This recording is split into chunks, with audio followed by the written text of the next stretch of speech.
Good evening students, मैं सोनिया नाशर फिर से आपका अपने यूट्यूब चैनल पर स्वागत करती हूँ।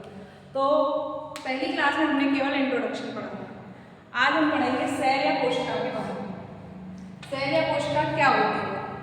सेल या कोशिका जो होती है वो होती है हमारे शरीर की सबसे छोटी इकाई कोशिका कहलाती है। ये ऐसे कह सकते हैं हम smallest unit of the body. इसके अलावा कोशिका क्या होती है? कोशिका जो होती है वो होती है संरचनात्मक एवं क्रियात्मक इकाई। संरचनात्मक एवं क्रियात्मक इकाई, स्ट्रक्चरल एंड फंक्शनल यूनिट।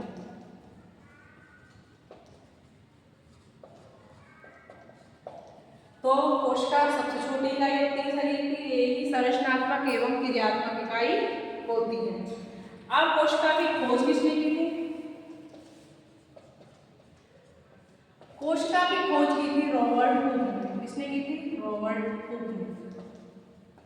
लेकिन जो कोशिका रॉबर्ट हुक ने खोजी थी वो थी मृत कोशिका। कैसी थी? Dead cell. अब जीवित कोशिका किसने खोजी थी? ल्यूवेनहॉफ ने जीवित कोशिका की खोज की। जीवित कोशिका की खोज की। तो कोशिका सबसे छोटी इकाई होती है बॉडी की, संरचनात्मक क्रियात्मक इकाई होती है। खोज रॉबर्ट हुक ने की थी, लेकिन डेड सेल्स की। जीवित कोशिका लिविंग सेल की खोज की थी ल्यूवेनहॉफ ने। उसके बाद एक वर्ड आता है साइटोलॉजी या सेल बायोलॉजी। इसे कहते हैं कोशिका विज्ञान। कोशिका विज्ञान क्या होता है? स्टडी ऑफ सेल, कोशिका की बारे में अध्ययन करना क्या कहलाता है? साइटोलॉजी। अब साइटोलॉजी के फादर कौन है? Father of cytology, father of cytology ने रॉबर्ट हुक। कौन है? Robert Hooke. जिन्होंने कोशिका की खोज की थी वही कौन है? Father of cytology. लेकिन Indian father of cytology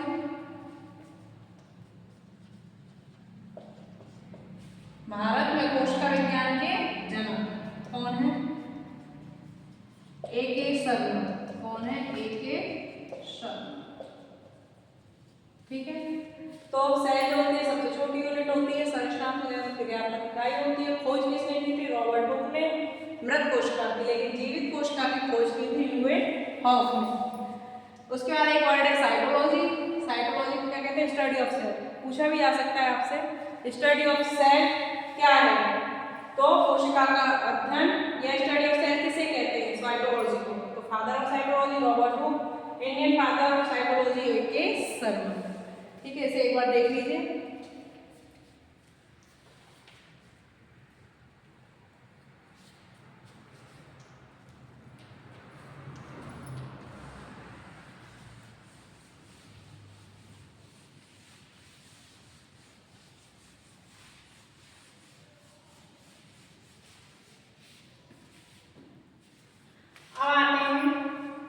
cell से संबंधित सिद्धांत, थ्योरीज, थ्योरी अबाउट सेल। तो मेनली दो थ्योरी है। एक थ्योरी जो दी थी स्लीडन एंड स्वान, जिसे कहते हैं कोशिका सिद्धांत। कोशिका सिद्धांत किसने दिया था? स्लीडन एंड स्वान। किसने दिया था कोशिका सिद्धांत? स्लीडन एंड स्वान। स्लीडन एंड स्वान ने क्या दिया था? कोशिका सिद्धांत। इन्होंने बताया कि नई जो कोशिकाएं होती हैं, न्यू जो सेल्स होती हैं, उनका निर्माण किससे होता है? पूर्ववर्ती सेल से। कौन सी सेल से होता है? पहले की जो कोशिकाएं हैं उनसे ही नई कोशिकाओं का निर्माण होता है। ये कोशिका सिद्धांत किसने दिया? स्लीडन एंड स्वान। लेकिन इसका अपवाद पूछा जाता है आपको, तो अपवाद है इसका वायरस। कौन सा अपवाद है इसका? अपवाद वायरस। दूसरा है रुडोल्फ वर्चा। किसने दिया है? रुडोल्फ वर्चा। इसने क्या दिया? इसने जो थ्योरी दी थी वो थी ओमिनिस सेलुला, ई सेलुला, ओमनी सेलुला, ई सेलुला थ्योरी किसने दिया? ओमनी सेलुला, ई सेलुला के बारे में किसने बताया था? रुडोल्फ वर्चा ने। स्लीडर एंड स्वान ने कोशिका सिद्धांत दिया, जिसमें क्या बताया? नई सेल जो बनती है वो कौन सी कोशिकाओं से बनती है? पूर्ववर्ती कोशिकाओं से। इसका अपवाद का अर्थ क्या था? वायरस। इसके बाद में अब देखेंगे हम सबसे लार्जेस्ट सेल कौन सी है, सबसे स्मॉलेस्ट सेल कौन सी है? सबसे लार्जेस्ट सेल हम बचपन से ही पढ़ते आए हैं, ऑस्ट्रिच एग। कौन सी है? ऑस्ट्रिच एग, शुतुरमुर्ग का अंडा। और सबसे स्मॉलेस्ट सेल जो है वो है पीपीएलओ, या जिसे कहते हैं हम एमएलओ या माइकोप्लाज्मा।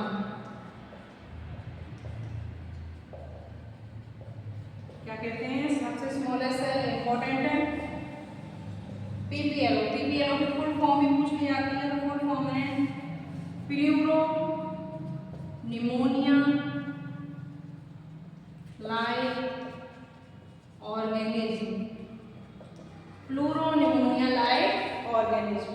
कभी कभी एमएलओ की फुल फॉर्म पूछ ली जाती है, माइकोप्लाज्मा लाइक ऑर्गेनिज्म।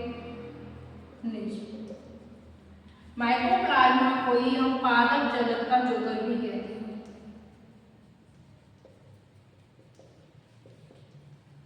अब एक बार देख लीजिए, सेल थ्योरी स्लीडर एंड स्वान ने दी थी कोशिका सिद्धांत, जिसमें बताया था कि नई सेल का निर्माण पूर्ववर्ती कोशिकाओं से होता है, इसका अपवाद वायरस का। उसके बाद रुडोल्फ वर्चा ने बताया था ओमनी सेलुला, ई सेलुला। इसने कोशिका सिद्धांत में ही क्या किया? थोड़ा सा मॉडिफिकेशन किया था। सबसे लार्जेस्ट सेल कौन सी होती है? ऑस्ट्रिच एग, शुतुरमुर्ग का अंडा। स्मॉलेस्ट सेल पीपीएलओ या एमएलओ, माइकोप्लाज्मा। पीपीएलओ या एमएलओ, पीपीएलओ की full form pleuropneumonia like organism. Mycoplasma like organism, इसे पादप जगत का जोकर कहते हैं। एक बार देख लीजिए इसे।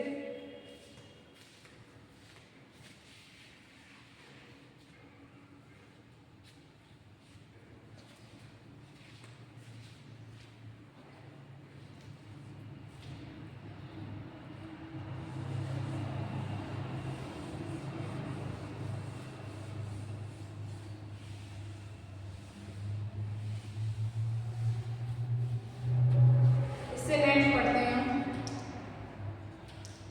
Longest cell. लॉन्गेस्ट सेल्स में मृत कोशिका में जो लॉन्गेस्ट सेल है वो है रेमी फाइबर। कौन से फाइबर है? Ramie fibre.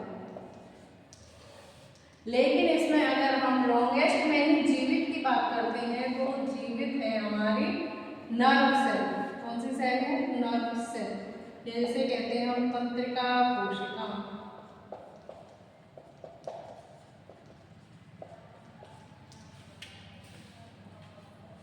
ठीक है, लॉन्गेस्ट सेल रेमी फाइबर, लेकिन मृत है। मृत पूछा जाए तो रेमी फाइबर ही आएगा, लेकिन अगर पूछा जाता है लॉन्गेस्ट सेल, ऑप्शन में अगर रेमी फाइबर नहीं है और लॉन्गेस्ट सेल पूछा है तो ओनली नर्व सेल का ही हमें टिक करना है। अब आगे बढ़ेंगे हम टाइप्स ऑफ सेल, कितने टाइप के होते हैं। मेनली जो सेल होती है वो 4 टाइप की होती है। एकैरियोटिक, अकेंद्रीकृत। एकैरियोटिक जो होती है उसमें न्यूक्लियस, जिसे हम केंद्रक कहते हैं, वो एब्सेंट होता है। Histone protein also absent, histone protein भी एब्सेंट होती है। इसका एग्जांपल है हमारा वायरस। तो एकैरियोटिक में केंद्रक भी नहीं होगा, हिस्टोन प्रोटीन भी नहीं होंगे, एग्जांपल वायरस। दूसरी है हमारी प्रोकैरियोटिक। प्रोकैरियोटिक में आएगा न्यूक्लियर मेम्ब्रेन। न्यूक्लियस एब्सेंट नहीं है, क्या एब्सेंट है? Nuclear membrane.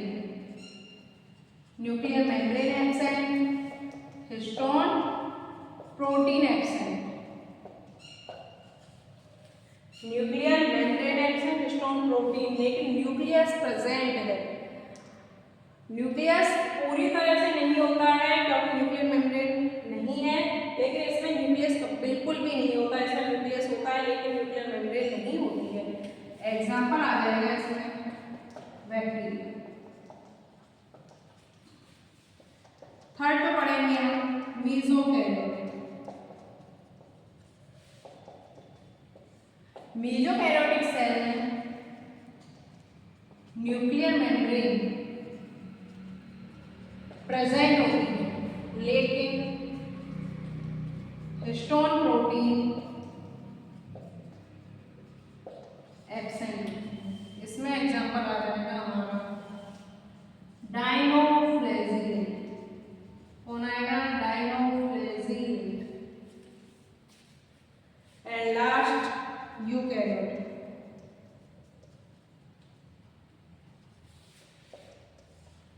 यूकैरियोटिक में न्यूक्लियर मेम्ब्रेन भी प्रेजेंट होती है और हिस्टोन प्रोटीन आल्सो प्रेजेंट। इसका एग्जांपल आ जाएगा प्लांट्स एंड एनिमल्स। तो फिर से देखेंगे हम टाइप ऑफ सेल। 4 टाइप के होते हैं, एकैरियोटिक, प्रोकैरियोटिक, मेसोकैरियोटिक एंड यूकैरियोटिक। एकैरियोटिक जो होती है उनमें न्यूक्लियस भी एब्सेंट है, हिस्टोन प्रोटीन भी एब्सेंट है, केवल डीएनए पाया जाएगा और डीएनए भी किससे कवर रहता है? प्रोटीन के एब्सेंट से, जैसे वायरस। प्रोकैरियोटिक में न्यूक्लियस प्रेजेंट है, न्यूक्लियस को न्यूक्लियोइड ही कहेंगे। प्रोकैरियोटिक में न्यूक्लियस को क्या कहेंगे? न्यूक्लियोइड, क्योंकि उसमें न्यूक्लियर मेम्ब्रेन एब्सेंट होगी, histone protein also absent. Example bacteria. Mesokaryotic में न्यूक्लियर मेम्ब्रेन प्रेजेंट है, इसका मतलब न्यूक्लियस प्रेजेंट है लेकिन हिस्टोन प्रोटीन मेसोकैरियोटिक में नहीं पाई जाएगी। ये इंपॉर्टेंट है क्योंकि एग्जांपल इसका डायनोफ्लेजिलेट। यूकैरियोटिक में न्यूक्लियर मेम्ब्रेन, प्रॉपर्ली न्यूक्लियस पाया जाएगा, हिस्टोन प्रोटीन से पाए जाएंगे, प्रॉपर्ली गुणसूत्र बनेंगे, क्रोमैटिन बनेंगे, क्रोमोसोम बनेंगे। तो यूकैरियोटिक में प्लांट्स एंड एनिमल्स। अब हम यूकैरियोटिक और प्रोकैरियोटिक दोनों में क्या डिफरेंस है ये पढ़ेंगे नेक्स्ट क्लास में। Thank you.